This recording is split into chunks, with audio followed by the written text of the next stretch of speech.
Okay, so today I wanted to talk about a really cool boot that we got in 2026, something that I really wasn't expecting to get and something that's been an absolute pleasure to wear. So the boot in question is the Nike Superfly 1 RGN. So a super interesting boot. It's a boot that I think is absolutely benefited from being released today rather than the way they tried to do this boot back in the early 2000s. So yeah, super interesting boot. What we'll do today, we'll unbox it, put it on feet. I'll explain to you how these things feel on feet as well, because it's a super, in today's day and age, a super unique experience on feet as well. So let's get to an unboxing quickly. Okay, so as you can see, you've got the Mercurial logo in the classic writing, the Nike tick in the bottom as well, and this black box, which is, for the special edition being a Superfly 1 RGN. Then inside you'll notice we have the CR7 logo, which is actually interesting because this wasn't a CR7 exclusive colorway, but more so he was very much, the face of the brand of Mercurial back then. We've also got the matching string bag with Mercurial font there in that traditional writing. Just a black bag, nothing too fancy on it, nothing on the back, just a normal string bag, but does have that nice writing. And then the boots themselves, these look absolutely fantastic. It's again, I'll get into it a little bit more, but having this colorway in this boot is just so cool. It's honestly insane after so long not being able to obtain this colorway. To have it come back in such a nice way is absolutely fantastic. So let's get both the boots out and talk about them a little bit more. Okay, so the main things that we have here, we've got the Teijin upper. So Nike hasn't used a Teijin synthetic on their Mercurial since the Vapor 11, and it's something that we've been getting the knitted variants of both Superfly and Vapor since. And to have Teijin synthetic back, it's so nice because you've got this. It's a bit tricky to describe, but essentially it's a like smooth, slick upper, but it has like a tacky feel to it and has like a bit of a squeak to the ball when like you're actually manipulating the ball on feet. So it does actually have a little bit of thickness to it compared to, modern insanely thin uppers, like the knitted uppers and some of the really thin synthetic uppers. This does feel a bit thicker, a little bit more substance to it. But you can just see like how soft this boot is, how malleable the upper is. It's so much nicer. It's worlds apart from the original Superfly 1 RGN. And then as you can see, the other headline act on this boot is having these the cables through it, the Flywire cables, the Rio cables is what they're called. And you can see that they're all in sort of linked up through the lace holes all the way down into the sole plate, and then even the sort of lace hole at the back to do the runner's loop all the way back to the heel, and then even the heel cup has its own specific fly wire cables going through the heel there as well. So this was a really cool concept when they first did it, but really wasn't executed well back in the early 2000s because the upper was so stiff, and then these cables were sort of there to provide more lockdown, but just made the boot even stiffer. So yeah, it was something that, it was a great theory, but with the materials they used back then wasn't very good. And now it's amazing because the upper is so soft, so pliable, and then you do have that reinforcement of the fly wire cables there. So it's super cool and it actually makes sense. The heel is nothing crazy. It's just a similar sort of synthetic liner through that heel, and it does the job. There's a decent enough padding. It's not the best heel by any means, but it's not a bad one. As you can see, I've obviously put a fair bit of time into these, so the little CR7 signature logo in there has been worn out. But again, like I said, it's odd that this was sort of rebranded as a CR7 colorway. And then what we have here, we've got the current generation tooling from the Superfly and Mercurial, well, the Vapor Superfly Mercurial range, having the 3/4 length air zoom unit in the front.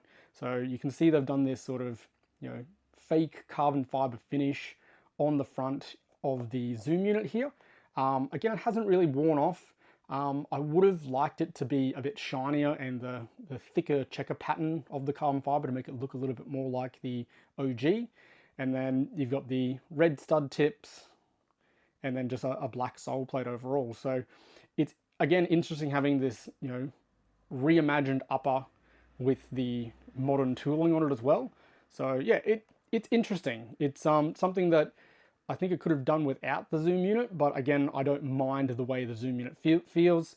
You do have a standalone U-throat tongue, and you do have a couple of those little lace loops just down there to try and secure it from rolling around and everything. So that's sort of the unboxing part.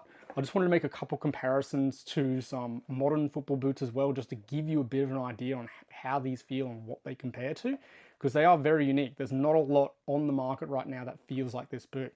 So let's have a quick talk about that.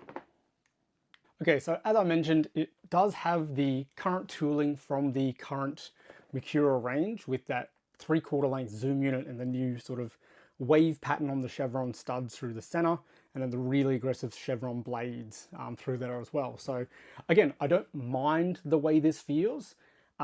Yes, it could have done without it and made it feel a little bit more true to the original. So I do have a Superfly 2 here, and you'll see that it's the full carbon sole plate. So I'll just show you there, the full length carbon sole plate with that really big checker pattern to the shiny carbon fiber. So that was sort of what I was talking about. I would have loved to see that effect applied to the zoom unit on that. But again, it's not the end of the world. It's pretty hard to complain about this regen. And then just with the upper comparisons too. So that's a F50 plus, and you can sort of see just how thin the upper is, and it has a lot of that micro texturing to it.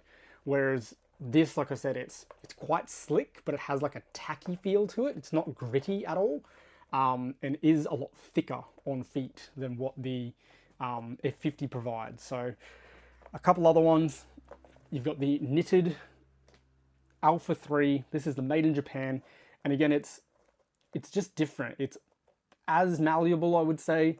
It's similar thickness, but it doesn't have the same like tacky feeling on it. So it's maybe a little bit more gritty. I wouldn't say this is grippy at all, but this is still a little bit more slick. So again, I hope this can help with a couple comparisons just so you can sort of get your head around, because these aren't obviously something that you can find on shelf very easily at your local retailer, and online they're even very difficult to find. So if you're absolutely set on getting yourself a pair of these Superfly 1 regens and you just want to know how they feel, I'm hoping this is sort of going to give you that insight a little bit. And then one of my favorite boots, the Furon, so the New Balance Furon V8. Again, this is much softer, much more pliable, still a very smooth upper, but again, this still has that tacky feeling on it compared to this is a little bit more slick. So yeah, the boot that I think actually compares to the most is a boot we only just got, and it's this. This is the Adidas F50 Hyperfast Elite, and you actually see it has sort of that similar like shine to the upper. So like you can see how glossy the Superfly is, but it does have a very similar shine, very similar sort of tacky feeling. You do have more micro texturing in those like pinky orange lines on the F50, but I would say that in terms of just the central part of the upper without the micro texturing, it is very, very similar. And I would say it's a little bit thinner. The Superfly upper is a little bit thicker with the Teijin synthetic. So if you want to sort of experience some of what this feels with this really unique upper, I would say that this F50 Hyperfast actually is pretty close, and arguably, kind of not even arguably, a better boot. It's got a much better heel. You can see how tightly it pinches. The compression through the midfoot of that halo belt is, nothing that this boot provides, and you're not having the airbag system or the zoom unit system in the front. It's just this really snappy sole plate. So it's kind of interesting, because with what Nike's offering now with knitted uppers and grip knit and zoom units and everything like that, it's a pretty far cry away from a boot like this with incredible, incredibly aggressive traction with carbon sole plates. this wasn't super snappy, but you know, the Teijin synthetic that was very aggressive. And I think it's actually, Adidas has almost done a better interpretation than the current Merc about this boot. So yeah, really, really like these. If you can't get yourself a pair of these and you want sort of that feeling of this Teijin synthetic again, and in 2026, the F50's a really good place you should have a look at as well. So yeah, we'll get these on feet quickly, show you how they fit and feel, and talk about sizing quickly as well. Okay, so as you can see, we've got them on feet now. Immediately you can see how pliable, how easy it is for me to sort of wiggle my toes around inside the upper, how easily the upper bends, and also just with the Superfly 2 here, you can see just how firm and difficult this upper is to manipulate. So I'm really glad they didn't do the original Teijin on this regen, because it makes a massive difference with on-feet comfort. Like I said, the heel's nothing to sort of write home about. I don't sort of find my heel slipping or anything like that, so it definitely does the job. I really, really like these the Teijin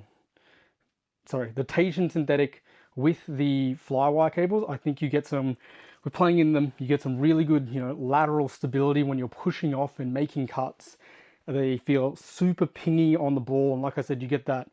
For me, it's sort of the era that I grew up in, with these being a current model and having that really sort of tacky, pingy feeling on the ball. No grip, no knit, nothing like that. Just a pure speed boot. So yeah, they are very comfortable on feet. In sizing wise, I do sort of float between a 9 US and an 8.5 US. So these, I did go a 9. I do have a little bit of room in the toe, but not enough where I'd want to go down a size, because I think it'll just be too tight. If you are someone that wears your boots right to the end of the boot, you could go just, you know, like I said, sometimes I will go 8.5 in a Nike, and sometimes I'll go up half a size into a 9. So if you wanted to go true to size and have that really, really tight Mercurial feel, you could definitely do that. But yeah, I really enjoy the way this feels in the size I've picked. Again, like I said, I don't mind that underfoot feeling of the Zoom unit there. Yeah, like I said, it's a nice sensation. I don't know if it really belongs on a speed boot. It is more of a comfort element for me rather than a speed, you know, propulsion sort of system. I don't think it really does anything like that, but the main thing is it saves your feet a little bit from playing. If you're playing 90 minutes and you're running around a lot, it does feel quite nice under feet to have. So yeah, they fit really well. You can obviously go to that extra lace loop if you want to really lock in your, you know, that ankle area with the runner's loop, but I really didn't see the need to. But super comfortable on feet, and I've said it before, probably one of the most fun experiences I've had in 2026 so far, with just the nostalgia and the vibes that you get from this boot. So yeah, super comfortable on feet. Yeah, so much nicer than the originals. Okay, and just to finish with a quick history lesson on these, on why it was so exciting to finally get this colorway. So essentially, when they were releasing and hyping this boot coming out, it was the biggest technology advancement we've ever seen in a Nike Mercurial product, where it had not only the Teijin synthetic, but the flywire cables, the carbon fiber sole plate. It had holes in the studs like that as well. So super crazy boot. And then we're all waiting for it to come out. They gave it to pros with the like blackout colorway, and a couple of people had this colorway as well. And I think they had about 3 pros have their shoes absolutely explode and mid-game. So there was some sort of manufacturing defect with it. So this colorway only ended up coming out in the Vapor, not the Superfly. And we never saw this boot get released to the public. A couple samples, you know, popped up with some collectors here and there, but we never got this colorway of the Superfly 1 publicly. And it was something that we saw the Vapor 13 do a like tribute to it with the same colorway, but never this Vapor 1 synthetic Teijin with the flywire cables. We never got that combo in this colorway publicly available. So it was super cool that we finally got it, because I think it's just an absolutely awesome looking colorway. It's super unique, stands out on the pitch, and yeah, so it's fantastic to have not only a really iconic colorway that we can finally obtain in the right version, but also in such a nice product, such a nice Teijin synthetic, and a joy to wear. So yeah, that's the overall review on feet of the Nike Superfly 1 Regen. And yeah, they are an absolutely fantastic boot.